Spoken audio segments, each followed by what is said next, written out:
안녕하세요. 58세 된 윤혜진입니다. 오늘 제 이야기를 들려드리고 싶어서 이렇게 나왔어요. 지금 제 쌍둥이 아들들이 둘 다 의사가 되어서 개원을 했거든요. 첫째는 강남에서 내과를 하고 둘째는 분당에서 정형외과를 해요. 아이들이 성공한 지금 돌아보니 그동안의 모든 고생이 눈 녹듯 사라지더라고요. 하지만 여기까지 오는 길이 정말 쉽지 않았어요. 제가 33살 때 남편의 외도를 발견하고 이혼을 했거든요. 그때 쌍둥이들이 겨우 5살이었는데 정말 세상이 무너지는 것 같았어요. 처음엔 정말 화목한 가정이었어요. 저는 건설회사에서 격리 일을 했고 남편은 중소기업에서 영업을 했죠.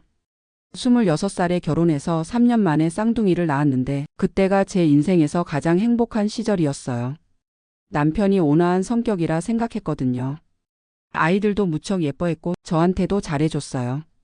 강동구의 전세 3천만 원짜리 아파트에서 살면서 평범하게 행복하게 살았어요. 당시에는 부부 합쳐서 연봉이 1,800만 원 정도 됐는데 그 시절엔 그게 중산층이었거든요. 아이들이 태어나고 나서도 처음엔 좋았어요. 쌍둥이라 힘들긴 했지만 남편도 도와주고 친정엄마도 와서 도와주시고 우리 부부가 번갈아 가면서 밤중에 아이들 돌보고 주말엔 가족끼리 놀러 다니고 그런데 아이들이 4살쯤 됐을 때부터 남편이 변하기 시작했어요. 야근이 잦아지더니 집에 오는 시간이 점점 늦어졌어요. 처음엔 회사 일이 바쁜가 보다 했죠. IMF 때라 모든 직장인들이 힘들 때였거든요. 그런데 어느 날 밤 남편이 샤워하러 간 사이에 핸드폰이 울렸어요. 문자 메시지가 왔는데 여보 오늘 못 본다니까 너무 아쉬워. 이런 내용이었어요. 그 순간 정말 머리가 하얘졌어요. 손이 떨리고 가슴이 뛰고 이게 무슨 일인지 도저히 믿을 수가 없었어요. 아이들은 잠들어 있었는데 저는 밤새 뒤척이면서 앞으로 어떻게 살지 고민했어요. 다음 날 남편한테 따져 물었죠. 처음엔 부인하더니 나중엔 미안하다 실수였다고 하더라고요. 그래서 다시 시작해 보려고 했어요. 아이들도 있고 무너뜨리기엔 너무 아까운 가정이었거든요. 하지만 그게 끝이 아니었어요. 3개월 후에 또 똑같은 일이 있었고 이번엔 정말 솔직하게 말하더라고요. 그 사람과 헤어질 생각이 없다. 미안하지만 이혼해줬으면 좋겠다. 그때 정말 절망했어요. 5살 쌍둥이를 데리고 앞으로 어떻게 살라는 건지. 친정 엄마한테 울면서 전화했는데 내가 잘못한 게 아니라 우리가 도와줄게. 하시면서 위로해 주셨어요. 친정으로 들어가서 3개월간 고민했어요. 오빠들은 내가 행복해야 아이들도 행복하다면서 재혼을 권했고 친정 부모님도 혼자 키우기엔 너무 힘들다고 하셨어요. 하지만 저는 다른 선택을 했어요. 재혼 상대가 우리 아이들을 진짜 사랑할지 확신이 안 섰거든요. 차라리 혼자서라도 제대로 키우자고 마음먹었어요. 아이들한테 조심스럽게 물어봤어요. 앞으로 엄마랑 할머니 할아버지랑 같이 살 건데 괜찮겠니? 그랬더니 준호가 엄마만 있으면 되라고 하더라고요. 민호도 응 우리가 엄마 지켜줄게 하면서 그때 눈물이 펑펑 났어요. 이혼 수속을 밟으면서 양육비 얘기를 했는데 남편이 월 50만 원씩 주겠다고 했어요. 그때 제 월급이 120만 원 정도였는데 3명이 먹고 살기엔 정말 빠듯했죠. 친정 부모님이 전세 자금 5천만 원을 빌려주셔서 송파구에 작은 아파트를 얻었어요. 그때부터 정말 전쟁 같은 나날이 시작됐어요. 새벽 5시에 일어나서 아이들 도시락 싸고 어린이집에 데려다주고 출근하고 6시에 퇴근하면 바로 아이들 데리러 가고 집에 와서 저녁 준비하고 아이들 목욕시키고 재우고 그러고 나면 밤 11시가 넘어요. 주말엔 청소와 빨래에 장보기까지. 정말 숨 쉴 틈이 없었어요. 가끔 아이들이 왜 우리만 아빠가 없어? 라고 물으면 가슴이 찢어지는 것 같았어요. 그런데 더 큰 문제는 경제적인 부분이었어요. 양육비로 받던 50만 원도 3년 후엔 끊어졌거든요. 전 남편이 연락 두절이 됐어요. 혼자서 월 120만 원으로 3명이 살아야 했는데 정말 한 푼 한 푼이 아까웠어요. 아이들 어린이집비만 월 60만 원이었고 생활비까지 하면 항상 마이너스였어요. 그래서 주말엔 아르바이트를 했어요. 결혼식장에서 패백 도우미도 하고 마트에서 시식코너 일도 했고 아이들한테는 미안했지만 토요일엔 친정에 맡기고 일하러 다녔어요. 그렇게라도 해야 월말에 통장이 마이너스가 안 됐거든요. 음식은 거의 집에서만 해 먹었어요. 외식은 정말 특별한 날에만. 아이들 옷도 친척들 물려받은 것만 입혔고 제 옷은 몇 년째 똑같은 거 입고 다녔어요. 그런데 아이들이 정말 착하게 자라줬어요. 엄마 고생한다면서 도와주려고 하고 형제끼리도 싸우지 않고 사이좋게 지내고 학교에서도 쌍둥이들이 너무 예의 바르다고 선생님들이 칭찬해 주셨어요. 초등학교 들어가면서부터는 아이들이 더 의젓해졌어요. 준호가 엄마 우리가 열심히 공부해서 나중에 엄마 편하게 해드릴 게라고 하더라고요. 민호도 우리가 의사 되어서 엄마 아픈데 다 고쳐드릴게. 이렇게 말하는 거예요. 그때부터 제가 목표가 생겼어요. 아이들이 원하는 것을 다 해줄 수는 없지만 교육만큼은 최선을 다해 주자고 다짐했어요. 학원비를 아끼려고 제가 직접 가르쳤어요. 수학은 제가 어릴 때 좋아했던 과목이라 초등학교 때까지는 제가 봐줄 수 있었고 영어는 회사에서 배운 걸로 기초는 가르쳐 줬어요. 중학교 들어가면서는 학원을 보내야 했는데 그때부터 진짜 허리띠를 졸라맸어요. 수학 학원비가 월 15만 원, 영어 학원비가 월 12만 원. 둘이니까 월 54만 원이 나가는 거예요. 그래서 제가 야근 수당을 더 받으려고 자원해서 일을 더 했어요. 회계 업무 외에 총무 일도 맡아서 하고 월말 정산 때는 밤 10시까지 남아서 일했어요. 그 덕분에 월급이 150만 원으로 올랐지만 그래도 빠듯했어요. 아이들 학원비, 생활비, 적금 넣을 돈까지 계산하면 늘 딱딱했거든요. 고등학교 들어가니까 더 심각해졌어요. 종합반 다니는 게 월 40만 원씩. 둘이니까 월 80만 원이에요. 거기다 참고서 모의고사비까지 하면 교육비만 월 100만 원이 넘어갔어요. 그때 정말 막막했어요. 제 월급 전부를 아이들 교육비에 쓰고 생활비는 어디서 나올지 친정 부모님께 손 벌리기도 미안하고 그래서 주말 아르바이트를 늘렸어요. 토요일엔 결혼식장에서 일하고 일요일엔 마트에서 계산대 일을 했어요. 한 달에 추가로 50만 원 정도 벌었죠. 아이들한테는 엄마가 일하는 동안 집에서 공부 열심히 해라라고 했어요. 그러면 둘이서 서로 가르쳐 가면서 공부하더라고요.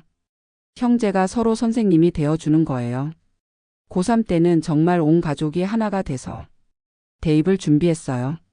아이들은 새벽 5시에 일어나서 공부하고 저는 도시락 싸서 보내고 밤 11시까지 학원에서 자습하고 오면 간식 준비해서 기다리고 있었어요. 수능 보던 날을 지금도 기억해요.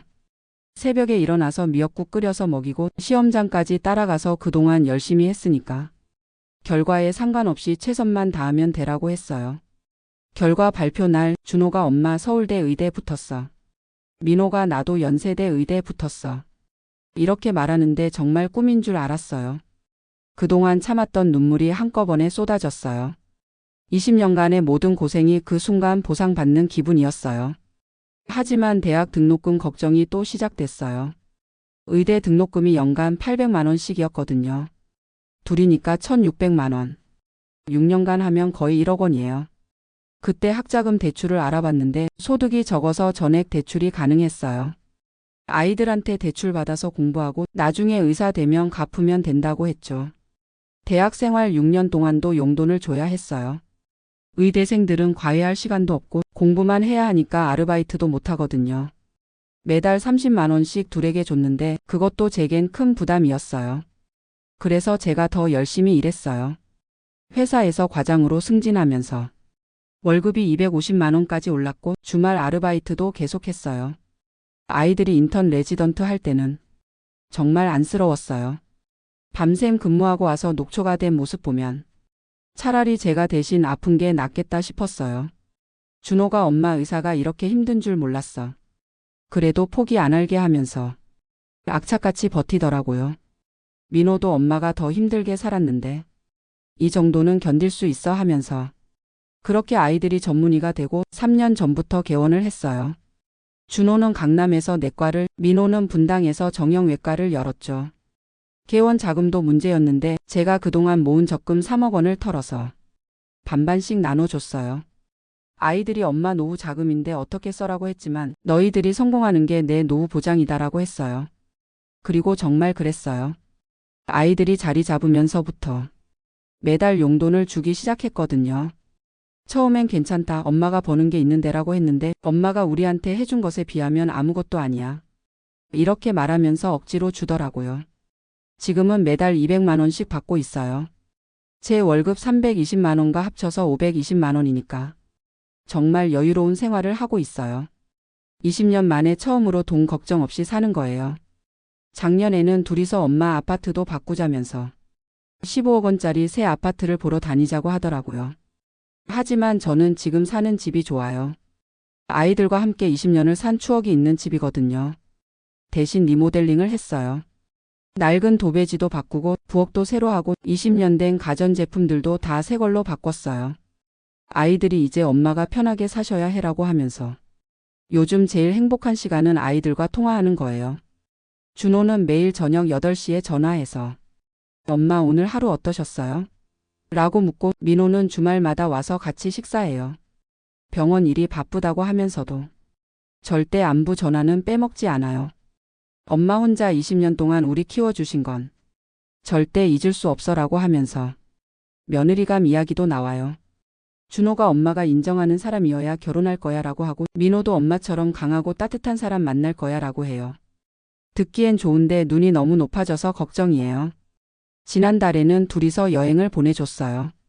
엄마 20년 동안 여행 한번 제대로 못 가셨잖아요 라고 하면서 제주도 4박 5일 패키지를 예약해줬어요. 혼자 여행이라 어색했는데 막상 가보니까 정말 좋더라고요. 바다 보면서 그동안의 일들을 되돌아보는데 참 열심히 살았구나 싶었어요.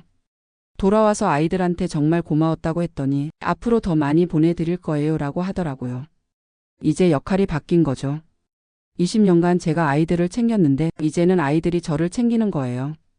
요즘 회사 동료들이 부러워해요. 혜진 씨는 정말 복 있는 사람이다라고 하는데 저는 복이 아니라 노력의 결과라고 생각해요. 20년간 하루도 쉬지 않고 아이들만 생각하며 살았거든요. 물론 힘들 때도 많았어요. 특히 아이들이 사춘기일 때는 왜 우리 아빠는 없냐면서 토라지기도 하고 제가 너무 엄하다고 반항하기도 했어요. 그럴 때마다 속상했지만 이 아이들을 포기하면 안 된다고 다짐했어요. 혼자 키우는 만큼 더 잘 키워야 한다고 생각했거든요.